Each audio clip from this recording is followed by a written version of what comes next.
This video is on how to pack an enamel sign, and this method can be used for smaller enamel signs up to, I don't know, roughly 2 by 2 foot, maybe a little larger. But this is what you do. Now you encase it in plastic wrap, or pallet wrap works well. That's that saran wrap like stuff. I'm using a large plastic sleeve. You could use garbage bags even, but they're quite thin, so they tear through pretty easily. So I don't advise necessarily using those. I've used them in a pinch, but you've got to use a lot of packing tape as a result. But this is what you do. Once you get it in the plastic sleeve, you want to wrap the edges here around front and back, all the way around, about 3 times, 2 to 3 times, tightly. Make sure there's no slack in the plastic or in the tape. And do the same for the ends here and here. So the same goes for this other side. So you've got them wrapped with 2 to 3 layers of tape all the way around. And again, you've got to do it tightly so there's no slack. And what you're trying to do is take up whatever slack there is in the plastic sleeve or the plastic that's over top of the sign. Now, next you wrap plastic around, or tape around, the center of the sign 2 or 3 times, and then about, again across this center 2 to 3 times. And you can also fill in the edges, or the center of the half of the sign. So this piece here, and around 2 or 3 times. And trying to keep this space fairly narrow. You could wrap the entire sign in tape if you want.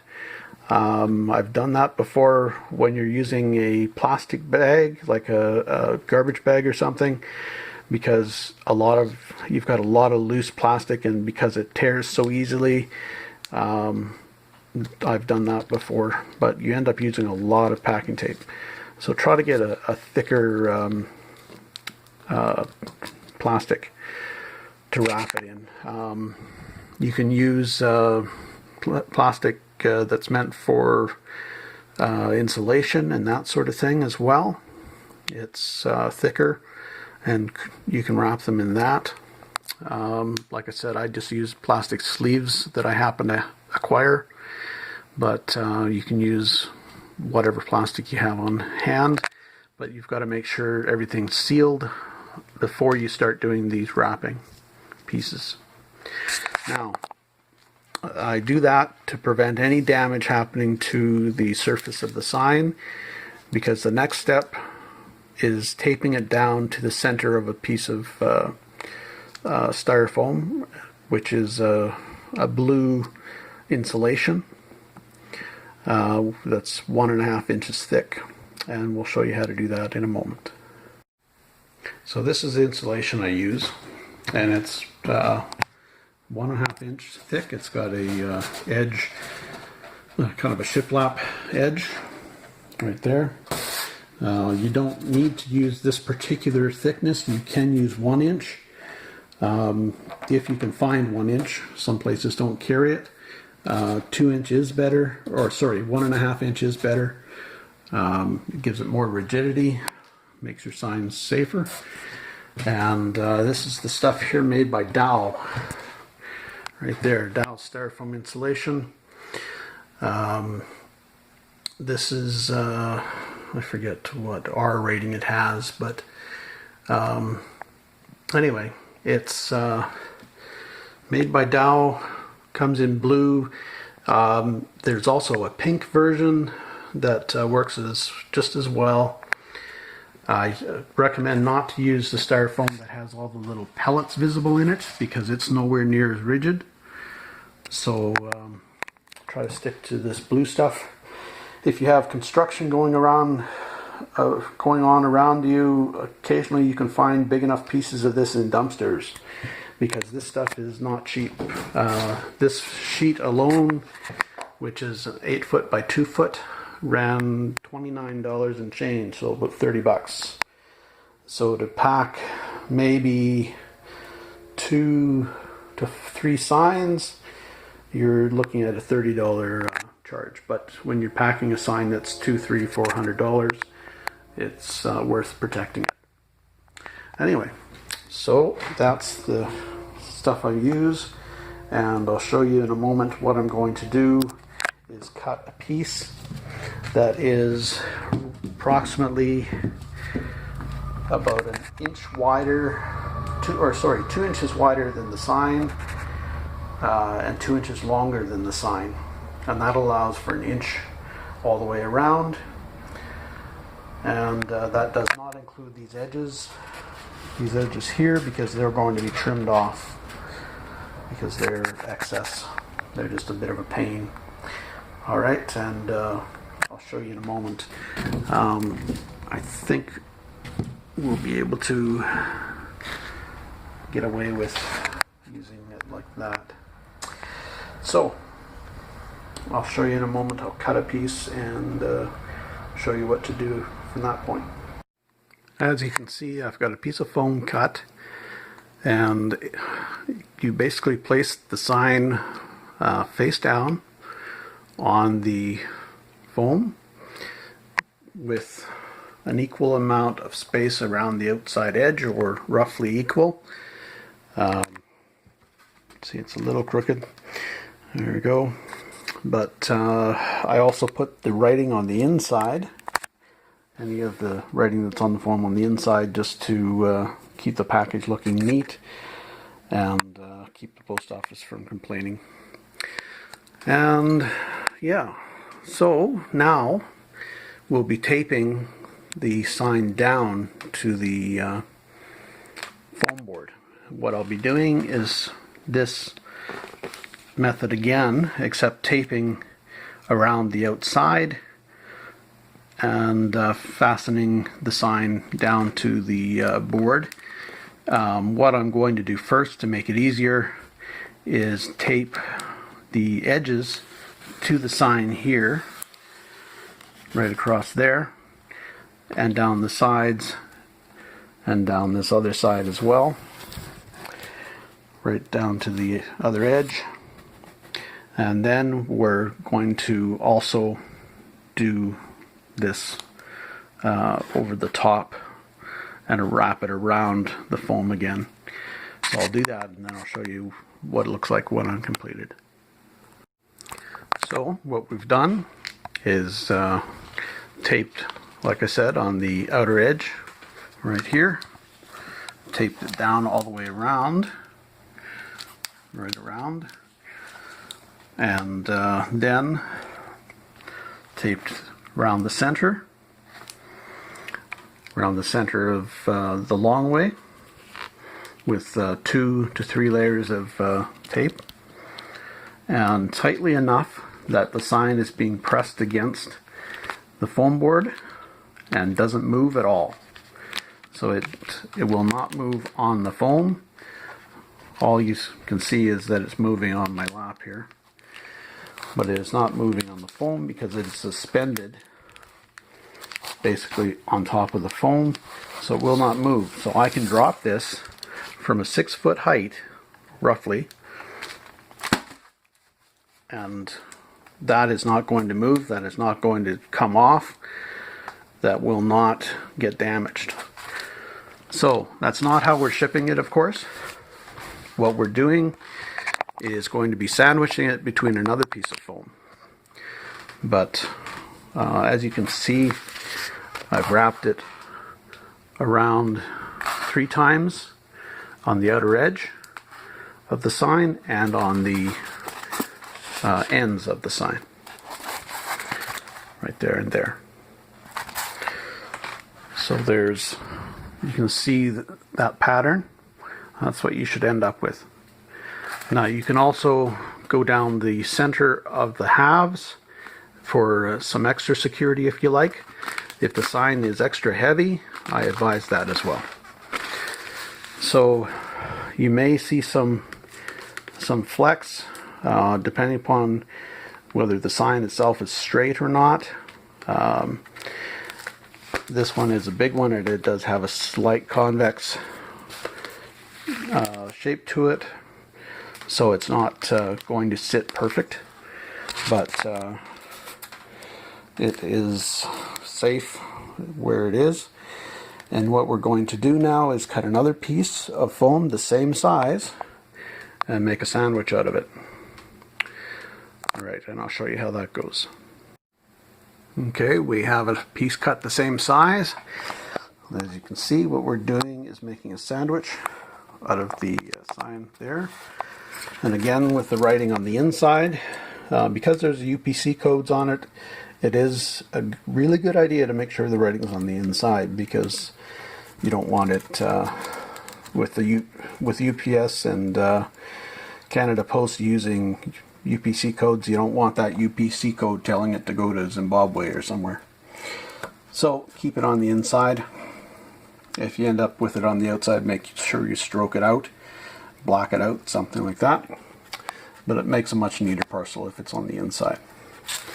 Anyway, so we're putting it down, and what we're going to do is again tape it over through the center, the ends,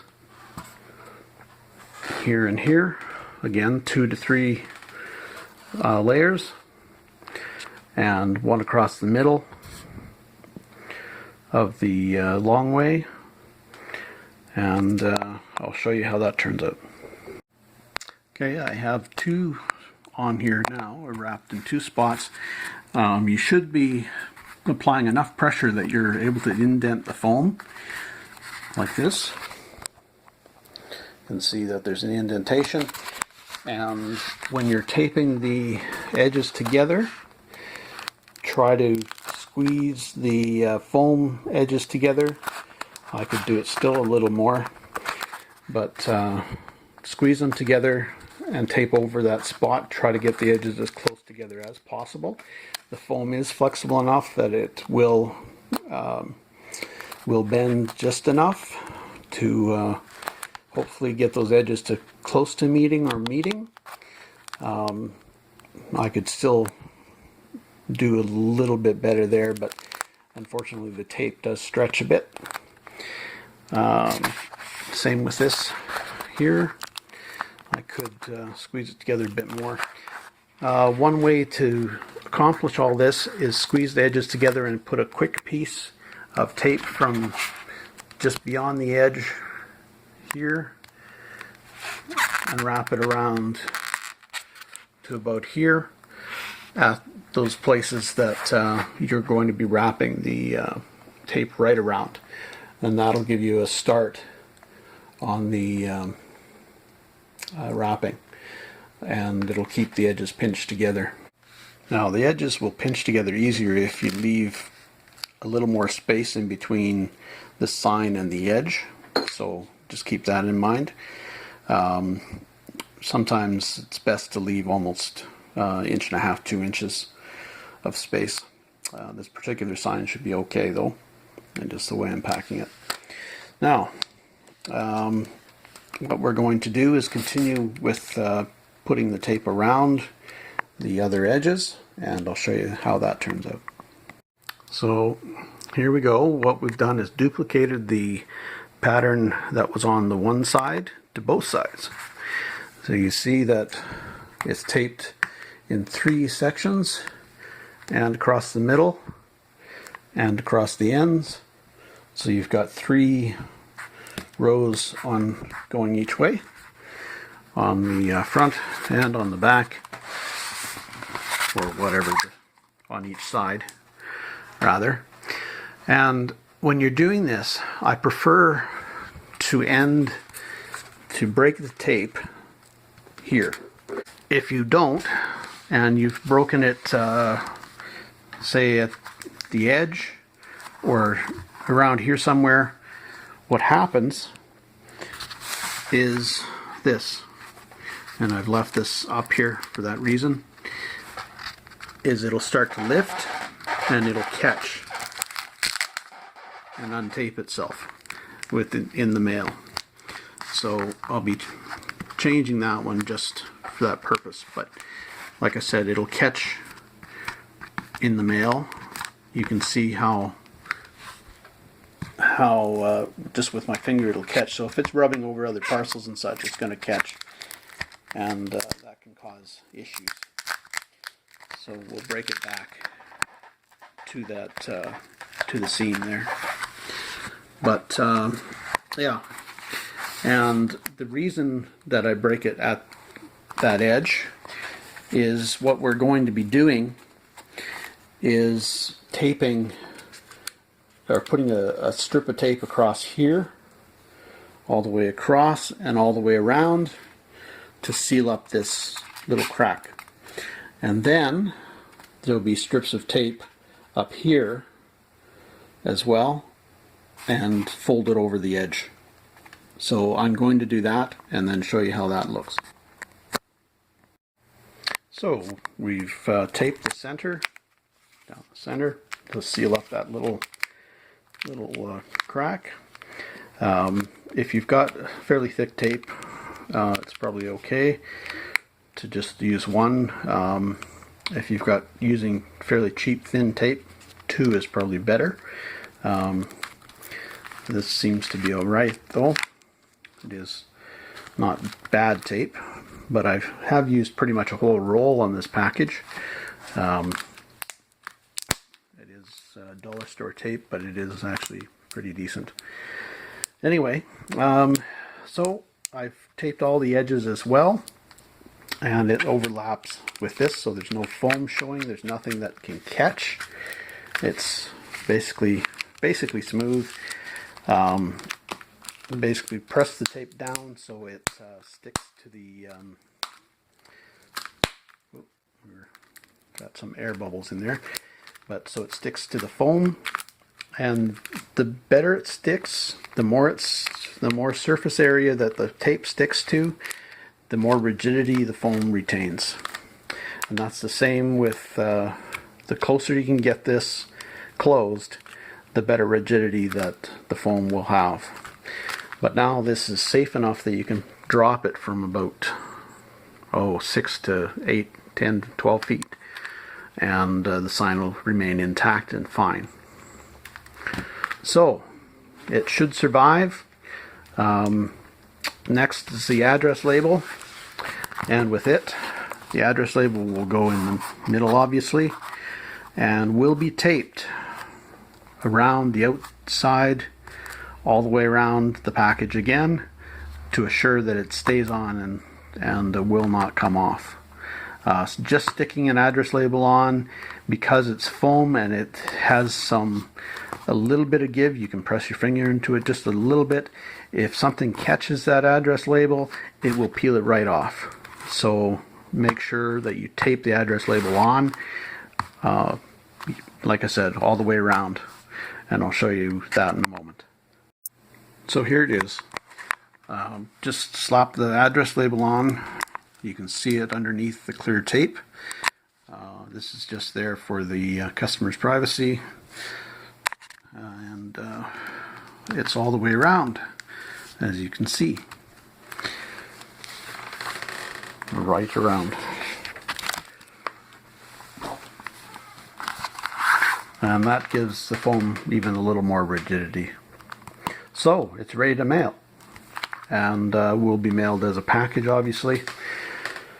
Should arrive safely.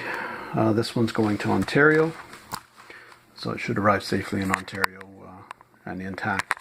Now, why didn't I put just in marker the addresses? Well, because the foam will gouge. If by chance something gouges on top of the address, you're going to lose part of your address, and that's why. You can write it on directly on the package and then cover it in tape, and theoretically it should be okay. So anyway, if you prefer to put your return address in the top corner, then tape it over as well, using a similar method as this. So that's it. It's ready to go, and like I said, it can be dropped without worry, stepped on without worry, and yeah, should arrive safely.